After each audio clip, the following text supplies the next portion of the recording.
इतने सारे केमिकल्स का यूज करके उगाया जाता है रेगुलर मार्केट का गेहूं, और फिर आप उसमें स्वाद और सेहत ढूंढते हैं। चलिए आज गेहूं की जर्नी को क्लोजली एग्जामिन करते हैं। And it all starts with chemical treatment of seeds, यानी जो बीज किसान जमीन में बोता है उसको पहले से ही केमिकली ट्रीटेड किया जाता है इन केमिकल से, ताकि उनमें स्टोरेज के दौरान और बोने पर कोई इन्फेक्शन या कीड़ा न लगे। उसके बाद आती है लैंड प्रिपरेशन की बारी, यानी किसान अपने खेत को साफ करता है। किससे? इन सारे केमिकल्स का यूज करके, जिन्हें वीडिसाइड कहते हैं, जो कि घास, दूब और अनवांटेड प्लांट्स को जमीन से हटा देता है या कहें कि जला देता है। कई देशों में इनमें से बहुत सारे केमिकल्स टोटली बैंड है, कहीं पार्शली बैंड है, और इंडिया में कुछ अंडर सुपरविजन अलाउड हैं। अब वो सुपरविजन किसका ये पता नहीं। फिर डलते हैं इतने सारे फर्टिलाइजर्स ताकि ग्रोथ ऑप्टिमम हो, बेस्ट हार्वेस्ट तैयार हो। उसके बाद आती है इंसेक्टिसाइड्स की बारी। पहले से ही ये दवाएं डाल दी जाती हैं ताकि उनमें कीड़ा न लगे। इसके बाद डिजीज कंट्रोल के लिए ये सारे केमिकल्स, ताकि कोई फंगल अटैक, बैक्टीरियल अटैक ना हो और फसल खराब ना।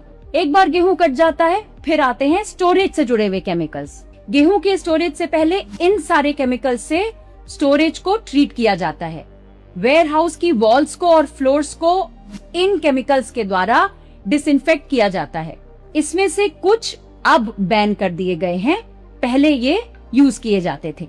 वेयर हाउस में स्टोरेज के दौरान रोडेंट्स यानी चूहे न लगे, इसलिए इन केमिकल्स का इस्तेमाल किया जाता है। और ऐसा गेहूं फिर आटा, दलिया, सूजी और मैदे के रूप में आपके घर में आता है। इस आटे से एक्स्ट्रा फाइबर यानी चोकर निकाल दिया जाता है। इसको महीन पीसा जाता है ताकि इसकी शेल्फ लाइफ बढ़ाई जा सके। निकाले हुए चोकर को व्हीट ब्रांड बनाकर आप तक फिर पहुंचाया जाता है, जिसे आप एक्स्ट्रा फाइबर के लिए अपने खाने में फिर ऐड करते हैं। और इस तरह की हैवी ड्यूटी प्रोसेसिंग, फिर आप कहते हैं कि रोटी में वो स्वाद नहीं है, बनते ही सूख के पापड़ हो जाती है, ज्यादा सफेद बनती है, इसको खा के ब्लोटिंग होती है, और अब तो रोटी डायबिटिक्स के लिए दुश्मन करार दे दी गई है। तो सोचिए, कुछ तो ऐसा हुआ है ना कि एज ओल्ड ग्रेन्स को आज ये सब सुनना पड़ रहा है। कहीं तो गड़बड़ हुई।